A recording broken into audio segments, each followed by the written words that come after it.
Well, good evening, good night, Sat Sri Akal, Salam, Namaste, greetings to everybody. You know, my wife and I came from California at the request of your pastor, Josh Devnarayan. We knew that there is some special blessing for us. And I want to tell you that we have been blessed because of you. And we have learned many things from you. We don't pretend we have the answers to all the questions. But having lived a life, we can share at least some of the things that we have found in our life that have worked. Now I know that even though the congregation is thin, but you are special. Did you hear that? You are special. That's why you came. Now Sunday night is kind of hard. There are all kind of games that are going on and family obligations. So I don't want to hold anything against anybody that is not here tonight, but we're glad you're here. This is our last meeting. And the topic for tonight, well, before I introduce the topic for tonight, let me say that besides singing the bhajans and enjoying that thing that we used to do in Trinidad and Guyana, we said to your pastor, can we do something for the families? There is a scripture in the last book of the Old Testament, Malachi, chapter 4. I think we have it right there on the screen. I want you to take a close look at that text. And it says, behold, I will send you Elijah the prophet before the coming of the great and dreadful day of the Lord. Believe me, the great and the dreadful day of the Lord is coming. Nobody can stop it. And he, that is the Lord, Elijah, through God, Elijah, whoever this Elijah is, this is called the Elijah message. And he, that is the Elijah, the prophet, shall turn the hearts of the fathers to the children, and the hearts of the children to their fathers, lest I come and smite the earth with a curse. Take note of that text. This is the time of the Elijah message, last day message. What is the message? That there be reconciliation, that there be returning of the children to the parents and parents to the children, and the camaraderie that should exist in a family. God created, and we said at the beginning of this program, God created the family because he wanted to teach mankind something about him, the heavenly family. Right? Unfortunately, things went bad. And the devil took advantage, and everything bad happens in the family. In fact, the worst things happen in the family. And yet the prophecy is that in the last days, and I believe we are living in the last days, God will work through people like myself, my wife, your pastor, counselors, leaders, elders in the church, to turn the hearts of the fathers to the children and children's hearts to the Father. I have found in my life, and I have 3 children and 7 grandchildren. You're tired of hearing that. You'll never forget this. Our children were normal children. In fact, they were PK. You know what PK means? Preacher's kids. So they were always ridiculed. Oh, you're the holy holies. You're pastor's children. That's why you don't do this. And our children are constantly challenged. Peer pressure. Talk about peer pressure. Oh my goodness. Yeah, your mom and dad won't allow me to have you as my friend because you are a pastor's kid. Tremendous pressure. But you know, God has put within the fathers and the mothers the power to be able to turn the hearts of your children to yourself, or you can not be concerned and turn the hearts of the children away from you. Tonight, I want to talk to you very seriously about what it is that you can do to keep the children, your children, close to your hearts so that your family can stay intact. I warn you, this is hard work, harder than anything you will do in life. And so, we're talking about becoming best friends with your family. Becoming best friends with your family. Many of us who have succeeded in the world and have a profession, we do a great job at our profession. Engineers, doctors, dentists, lawyers, pastors, do a great job out there. But you know, what about the family? What about our spouses? What about our children? Who's going to mind them? We leave them to the devil to take care of them. Now, don't feel condemned. But that's what happens. If the devil can turn your attention away from your children and do lots of good and get a lot of kudos from the world, you're doing a great job, what a great preacher you are, and all of that, and you feel so good about it. But your children are out there, unattended, unloved, no time for your children. God's going to hold us accountable. Because let me tell you this, your children and my children are not our children. Did you get that? Whose children are they? He gave them. He loaned those children to us. And He wants to see how best we will take care of them. Teach them the love of God. How best we can portray the picture of a loving and caring God to them. And you know, we as fathers, this is for grandfathers also, okay? I see some grandfathers, and I am a grandfather. So, once you are a father or a grandfather, or in the position of a father or grandfather, you're always a parent. I don't care how old your children are, you're still a parent. Okay? They still look up to you for love, guidance, attention. And of course, your grandkids. And it is our desire to push our children that they do well in life, isn't it? You want your children to become independent, isn't it? And yet you want to control them. So there's a tussle going on. Now I'll tell you, it is not easy. Parenting is not an easy job. Just like we said, marriage is not an easy thing. It needs tending, needs watering, it needs weeding, it needs fertilizing. Just like you take care of a garden. And how many of you have a garden or any plants? You do have, okay? Now, don't give your plants water in this kind of a climate. What will happen in a couple of days? Dead, gone. Right? Now, if your children don't get love from you on a daily basis, what's going to happen? Either they will find love elsewhere, which is not going to be good love, true love, or they're going to wither and die, become hard-hearted. They'll not want to be like God. Why should I worship a God when my father, my mother don't care for me? You know,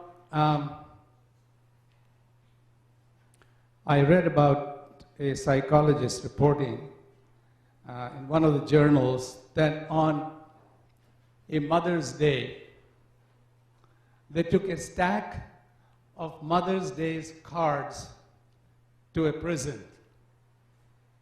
And they put those stack of cards on a table inside the prison.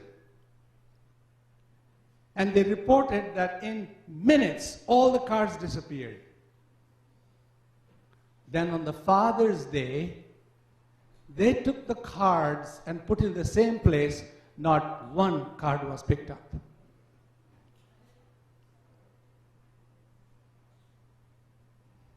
See what I'm saying? So, this evening, I want to encourage you as father and mother, don't feel that you have failed, because once you experience failure, then you are discouraged. You can go on from strength to strength. A study was done in the University of Nebraska many years ago.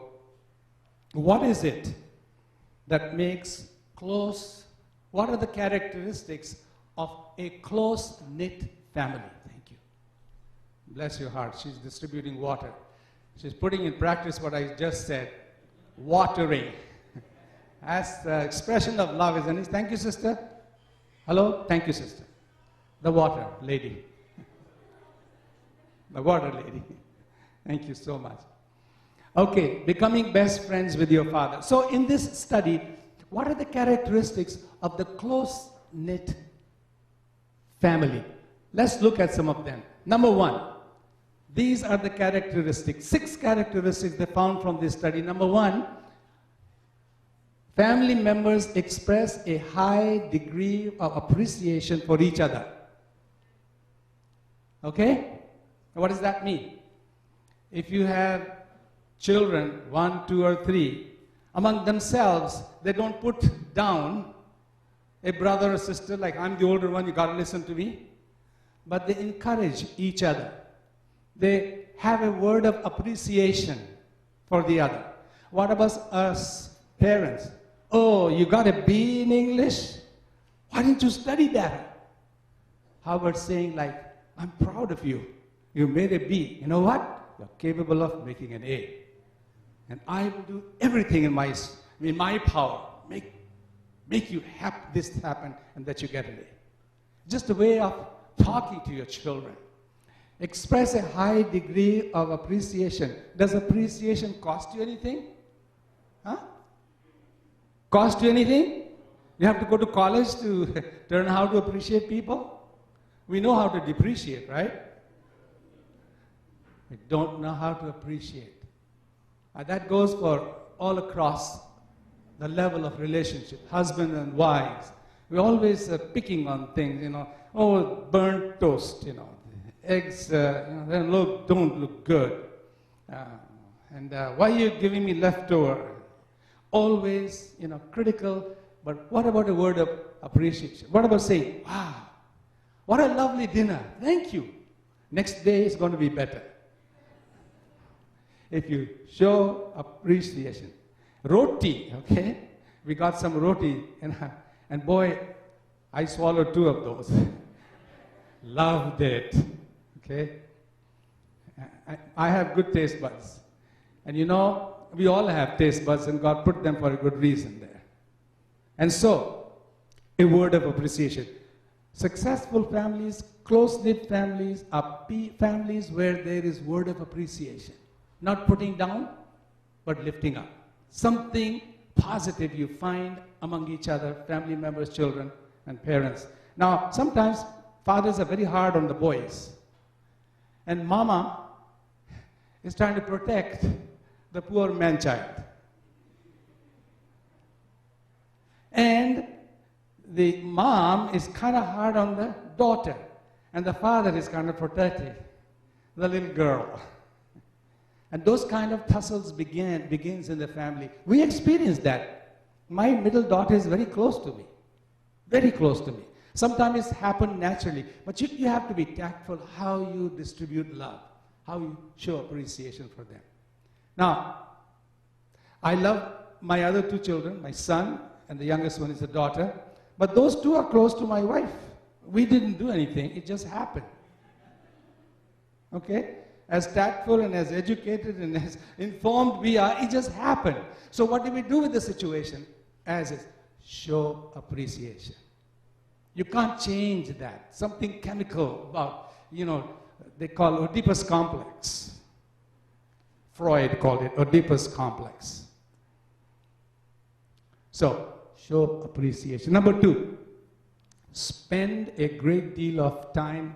What is the key word there? Together. They say that intimate, loving families are families where in a busy city like New York, where everybody goes to work at different times, they have at least one meal together at the table. One meal together.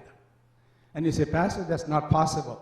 Well, if that's what you've decided, I can't change it. But you can work circumstances where you can make sure that your children are seated at the table. The table is set beautifully. Food is distributed. And when you sit down, enjoy your meal. Enjoy one another. Often what happens when you start to eat, and it's usually the husband, you start talking about serious problems with the children or something at home or at work. And my wife says, please, keep quiet. Shut up. Let's talk happy things when we are eating. Digestion will be better. So make your meal, that one meal together as family, a very happy time. Talk, appreciation, loving things at that time. And that will go a long way to keep you bonded together as families. One meal. Now, if you can't do that, maybe you have to find something else. Okay? So that's the secret. Spend a great deal of time together. You can go, when our children were small, we take them for hiking. We took them for bird watching. Took them out in nature. Showed them the flowers. They will never learn those kind of things in school. Forget it. Life is full of surprises. God created animals. God has a sense of humor, isn't it? Look at the giraffe. He's got a small head hanging over a long neck. And his legs are thin and the front legs are high. The back legs are small. He's got a small tail. And you begin to say, now, why did God make this animal? You know what? Tigers and lions are scared of giraffes. Do you know why? They choke the animals. The tigers can't reach the neck. Can't reach the neck. And the kick of this animal is so that it'll send the skull split if it came somewhere near the kick.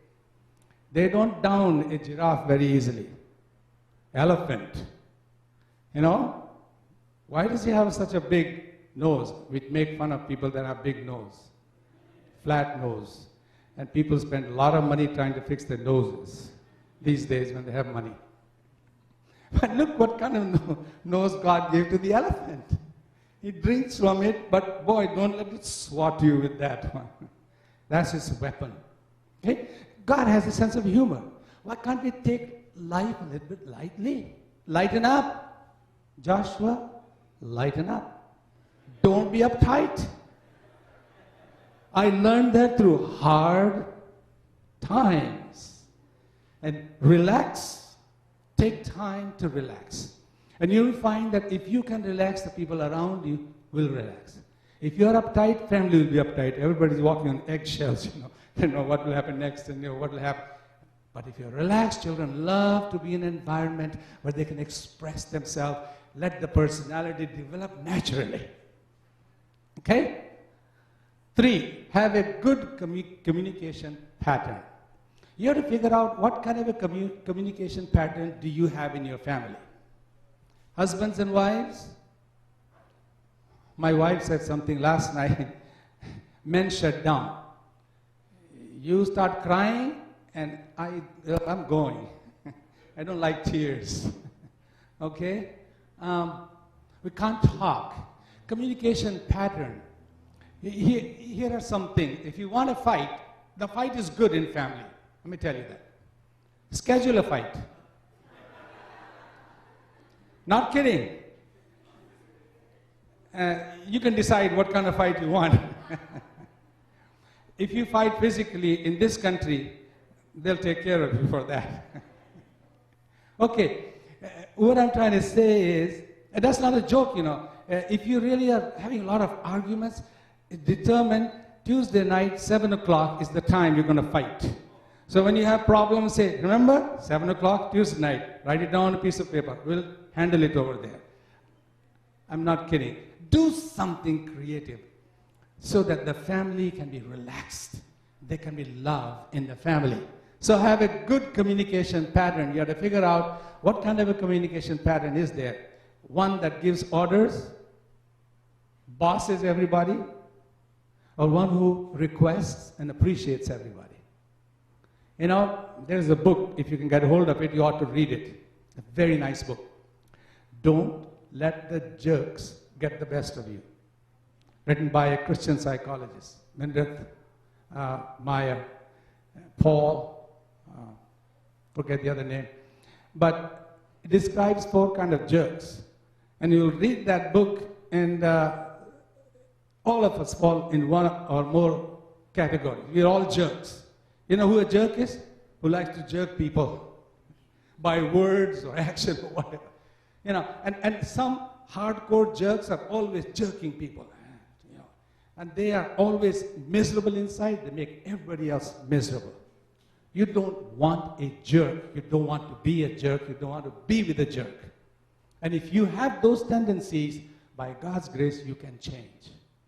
I know there is a little bit of a cultural thing in that. You know, this is what happened in my family. That's how it was. And everybody accepts their role, and they live miserably ever after.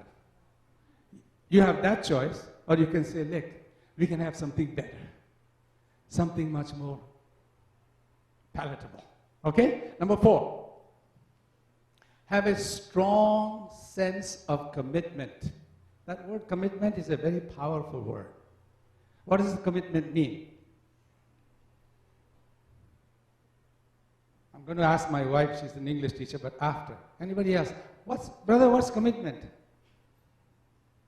Come on. You say something and stick to it. Be serious about that. Oh, if you're not serious, don't say it. Yes.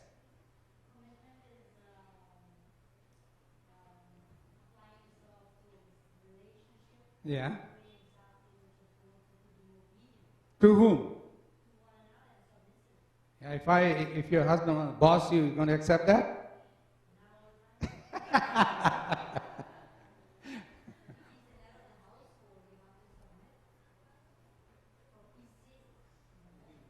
Did you hear that? For peace sake. You know what Jesus said? I give you peace, not as the world giveth.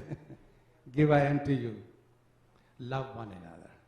You know, that's what I'm saying. There are cultural norms sometimes that this is the way it was done in my family, and so that's how I'm going to do. But there is a biblical way. The servant leadership. Putting somebody down, that's not the biblical model. Bossing, that's not the biblical model. In fact, Jesus got so mad with these people, he took the whip and chased them out of the house. He made the house of God, what? Thieves' den. Get out of here. Okay, so have a strong sense of commitment. Once you say something and you agree on it, it is good for the family, stick to it. Don't be a noodle. You know. We say in Hindi, thali ka bangan. Thali ka bangan. Thali, you know, is a flat dish. You know what a bangan is? Eggplant. Eggplant around. Bangan, yeah. Thali ka bangan, it just goes anyway. You tear it this side, just moves whichever way, upside down. Thali ka, don't be a noodle. You need to be strong in those things, those values that are good for the family. Somebody's got to hold the line, right? But in a loving way. There's a way of saying. In our house, Juanita, can I share that? We had very few.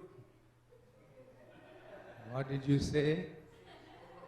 You said if you want my permission. I don't know what permission.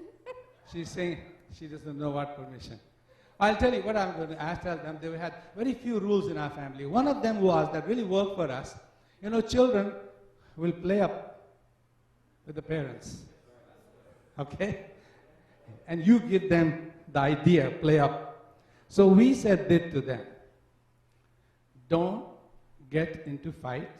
Don't trouble each other. But if you come complaining to us, both are going to get the same punishment. It seems like it's not being fair. But you know what happened? Those guys settled their own affair, because what's the use of coming to us? They fought, they settled it, and they kept us free from it. Okay? What was another rule?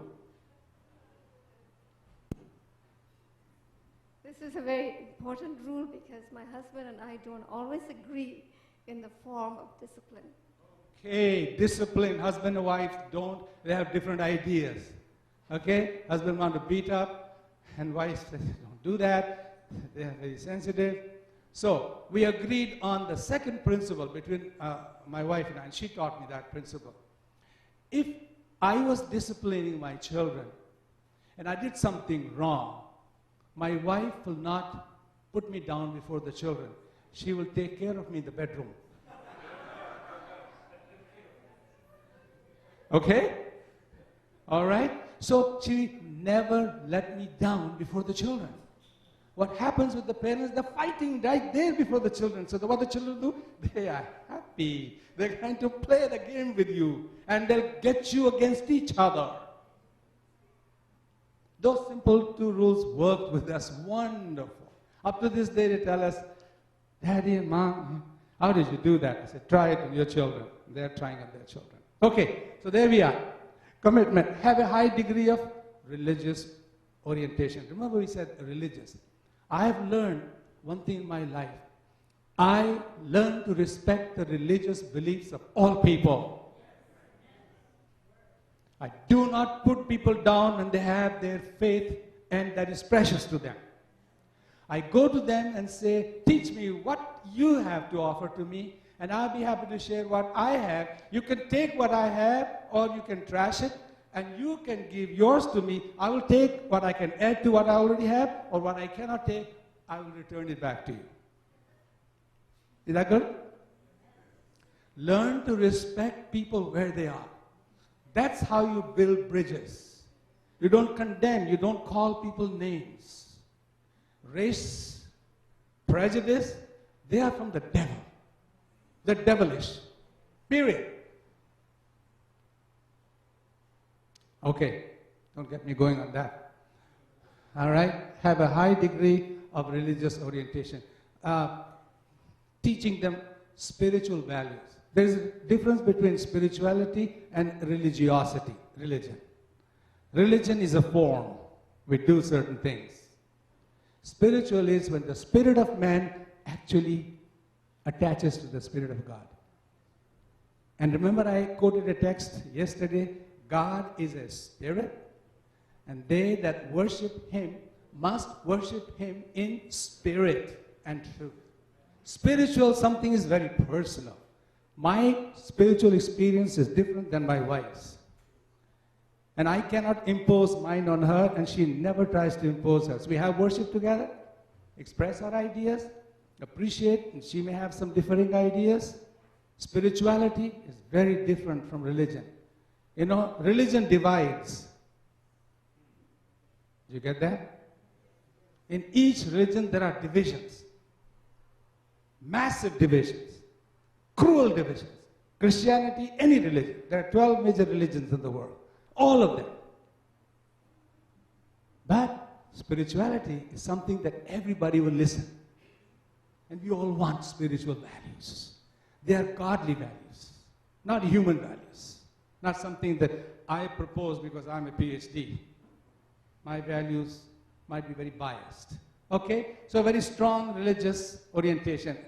And the sixth one, intimate, loving families, another characteristic. They are able to deal with crisis in a positive manner. What happens when you have a crisis in your family? Does everybody fall apart? How do you come together? Yeah, you can pray, good. But let that be somewhere in the middle. Don't hit them with the prayer first. Deal with the crisis. First of all, what is it? How are you feeling about it? You got to take care of the feeling of the people, right? If you don't take care of the feeling of the people, sometimes when you hit somebody with God and religion, you shut the door. Sorry, Pastor, you don't have to buy what I'm saying. But I'm just saying that when you're dealing with feelings of people, be more sensitive how people feel. We feel hurt, we feel love, and be sensitive about it. So, they're able to deal with crisis in a positive manner. What happens if there is somebody who falls sick in the home? Seriously sick, on deathbed. What happens? What happens to those parents that have a special needs child in the family that needs 24 hours care? That's a crisis in the family. How do you deal with that? Do you leave just one person, and the rest of you wash your hands? Or does the family get involved? We have found, studies have found, let me say that in the crisis where families come together, they actually come closer and they become more intimate if they go about it in the proper way. If they fall apart, then everybody is depressed, nobody can help anyone in the family. How do you deal with the death in a family? Yes, sir. Absolutely. Thank you. Yes. Keep on praying. Did you hear that? Every minute you ought to be in the atmosphere of prayer. Because really, one who can really carry us through the crisis is the one above, not from here. Yeah. So, successful families, close families, are families that learn to deal with crisis in the family in a positive manner. Okay. Let me get down a little bit closer home. What happens if your daughter gets pregnant?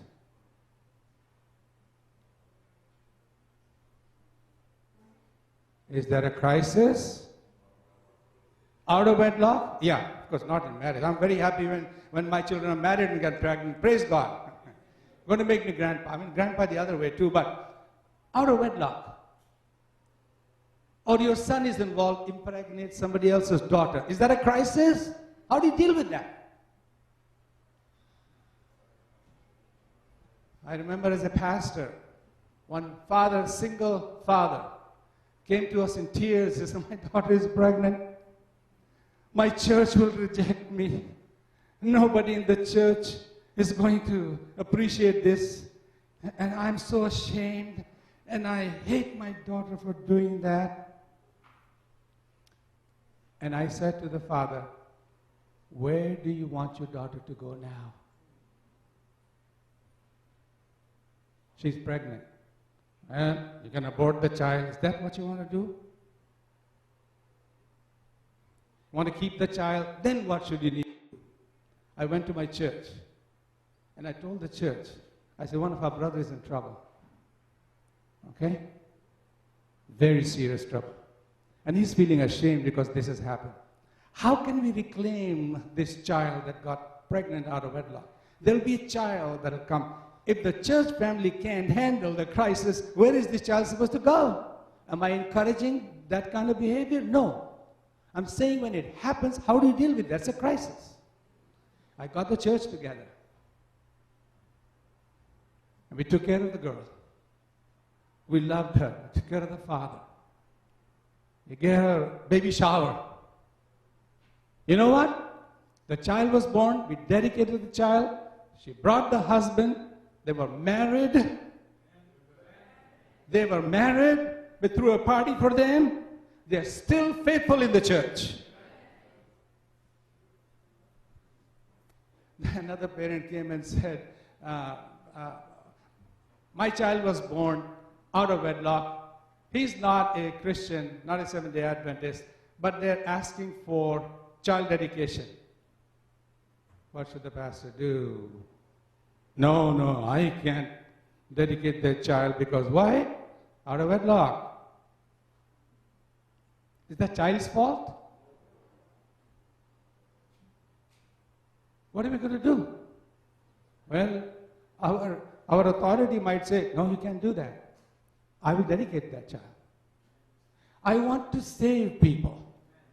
Jesus came to seek and save that which was lost. In families, we ought to be more concerned about saving our children, not destroying them or leaving them to the lions. And that happens with a lot of care and a lot of loving. Christ type of love. Now you are blessed if that doesn't happen to you. But let me tell you, brothers and sisters, that happens in the church.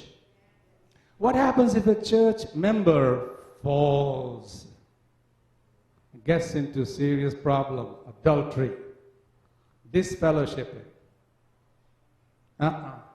As a pastor, I will not take that stand. I will do everything in my power to reclaim that brother. Bring him back to his wife and back together. We have been successful in doing that. They're still faithful members of the church. The man said, I have fallen, disfellowship me. And I said, can I offer you a couple other options? And he took my options. I got the church ready to accept them. A brother got rebaptized, where the wife stood in the pool with the husband to show support. Came out of there. Both of them walked through the aisle as newlyweds and exchanged their marital vows once again. But they got a lot of help before doing that. They went to counseling for 6 months or so. They truly came together. Today he's back in the church.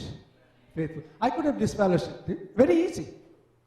So what we are talking about here, learn to deal, brethren, with crisis in your family, in the church, in a positive manner. You heard me say, if you did not, I'll say it again. I can say that because I'm retired. I have no fear. Nobody can fire me. I put people above policy. They're more important to me. My church has a policy, and my elders might say something. I'll find a way around somehow if I can. Like Paul said, to the Jew, I became a Jew. To the Gentile, I became a Gentile. I became all things to all men. So somehow, if I can save them, that's my motto. You can make that your motto. You want to become a fisher of men? Then you ought to be a person that can deal with the crisis of any type with the Lord and reclaim people and bring them to Jesus. Okay? So, think about these things.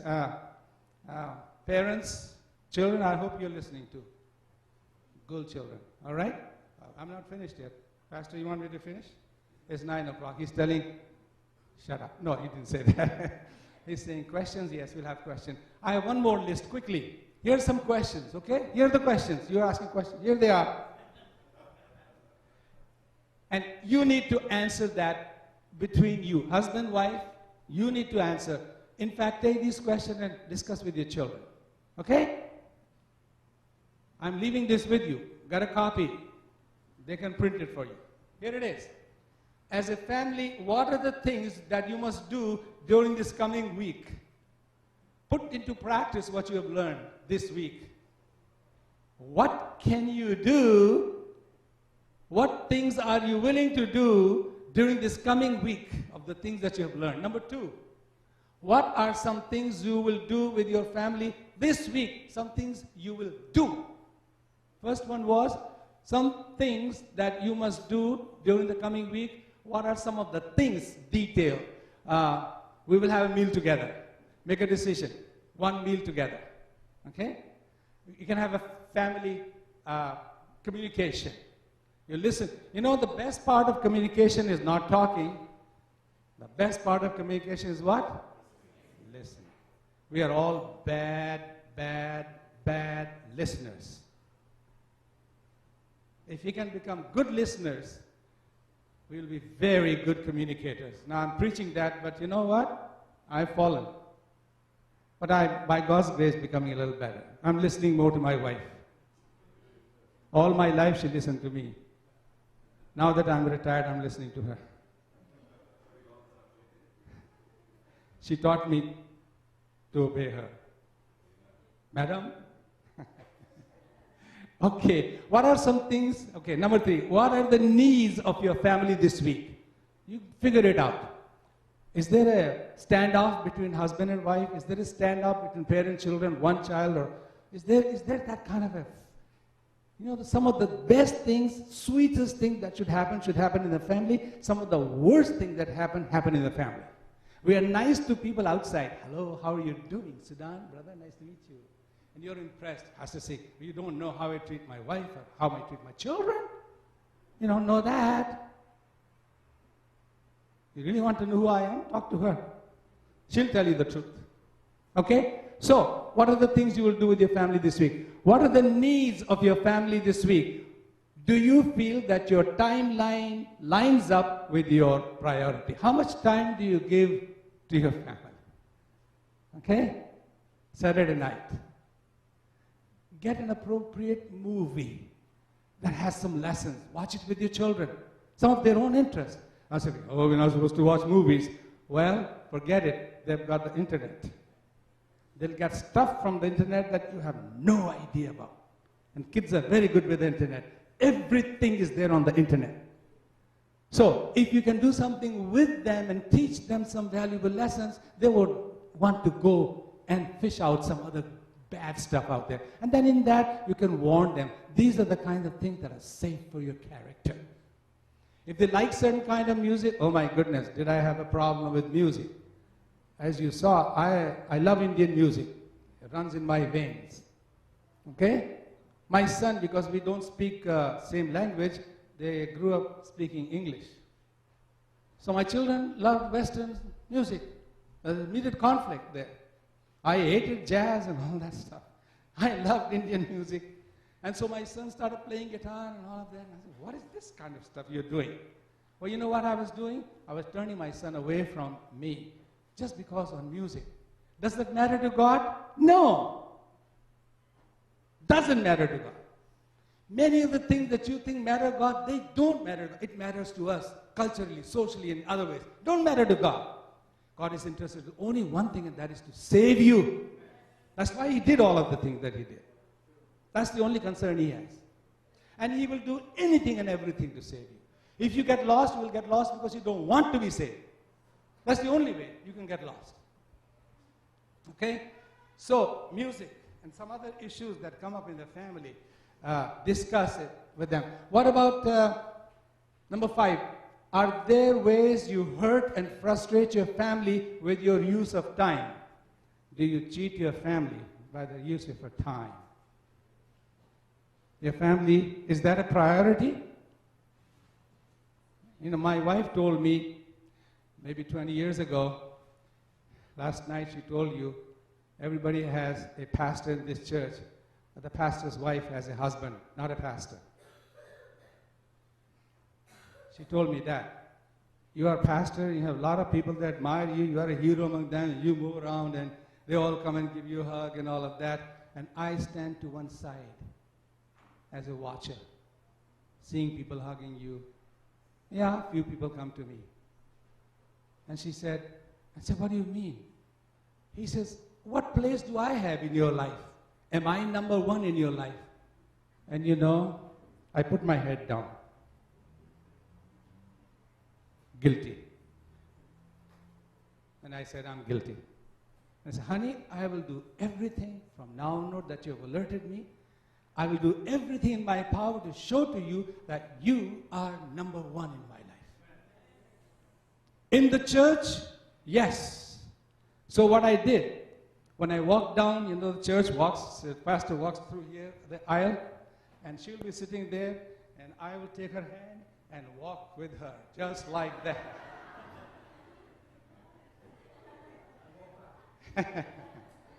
Thank you. You know what I mean? I started doing things, and what happened? Suddenly everything changed. She felt like she is something. She's a very wonderful woman. But I was doing some things to her unbeknown to me. She told me, I listened to her, things became better. And wives, you can do the same. I'm beating the husbands on the head a lot. Wives, you can do the same thing for your husband. Make them feel great. Make them feel he's the best man in the whole world. Number one. He may not be a good boxer, you know. Okay, he may not be a wrestler. But he is your man that you marry. Let him know that he is number one. There is nobody that can attract your eyes than your husband. Okay? All right. Of the 6 foundations of a strong family, what are your family strengths and what areas could you use and put to work? I see you shaking your head. Is that amen?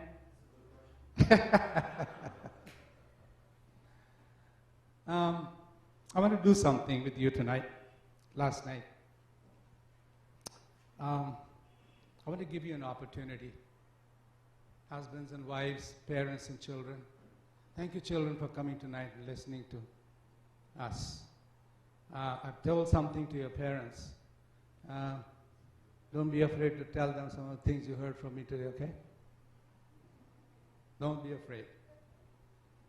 All you need to say, Dad, Mom, can you love us more? Can you give us more TINE, which you deserve? We need your time. Okay? Have you seen the husbands go on the phone if the children are away? Hello, how are you? Did you get the money order? Yes, bye. And the wife will say, hello, son, how are you? Who's your roommate? And what color shirt are you wearing right now? And it's a long conversation between the mother and the child. Father is done with the facts. Got the money? Right. Over. My wife said last night that, and they have researched that every woman needs about 25,000 words that she speaks in a day. 25,000 words per day. Men speak half of that, 12,500. By the time they come back home from work, they're done with 12,500. So when they come home, they want to go, and is the lunch ready, dinner ready? Okay. Where's the newspaper? And then you put your feet somewhere on a chair and turn the television off, and there you are sitting watching. Poor wife is just, and she says, she has had no time to talk to anybody all day. She's got 20,000 words. Where should she put those words? Yeah, you can write a book, but you lose your wife, man.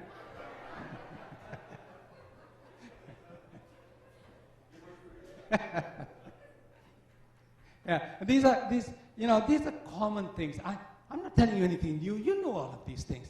But I want you today, before we have our closing prayer, the last meeting, in this family thing that my wife and I have done with you, we'll keep you in our prayer. Your faces will always. I'm very bad with names.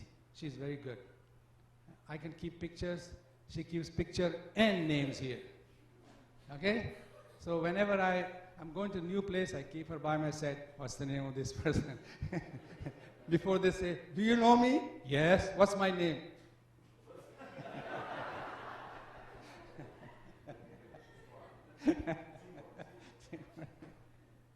So, we've enjoyed loving you, and I'll keep you in our prayer. Please keep us in your prayer, that we will continue to do this work with our people.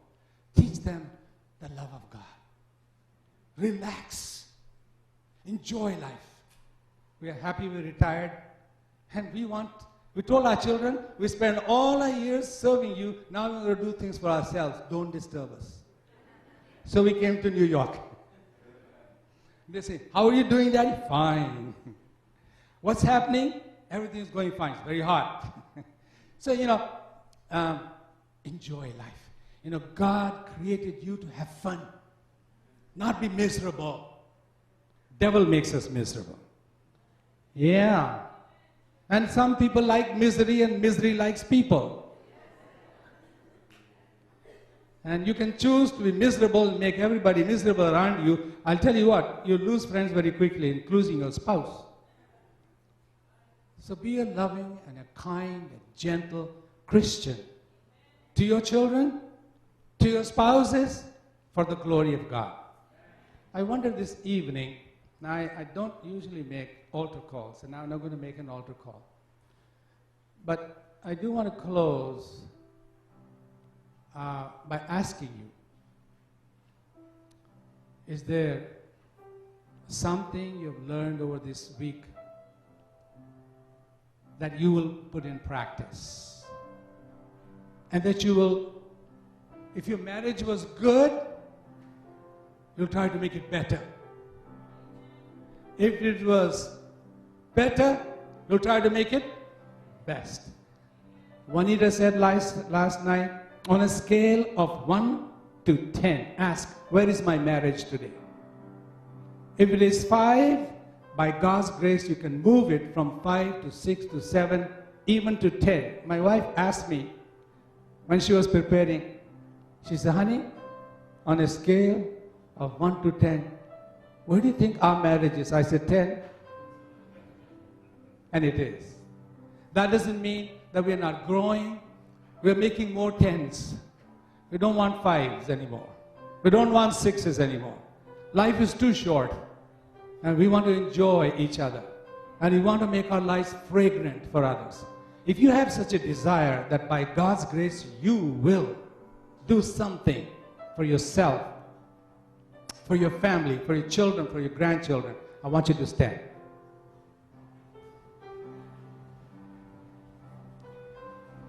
Come close together. I want you to hold hands just right there where you are. In the pews, across. Just come. In your pews, yes. Each pews, you can join them. Okay? Yeah. Make sure that you two guys up there hold hands over there, okay? In fact, I'm glad you are 3 there. Not just 2.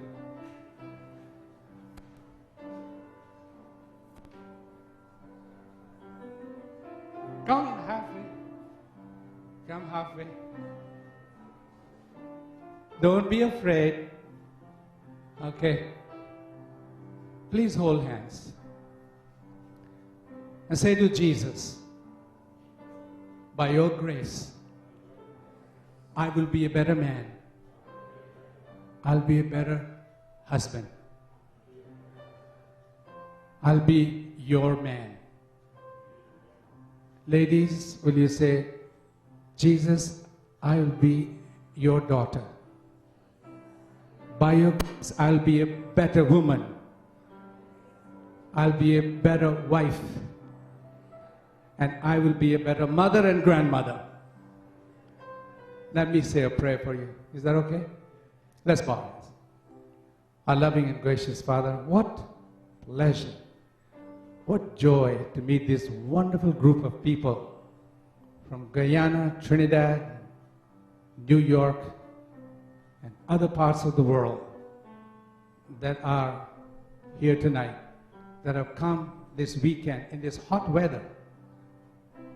Please give them a special blessing, so that their homes will become fragrant with Christ's love, so that the children will have trust in their parents, and the parents will learn from you, Jesus, how to treat the treasures that you have given to them.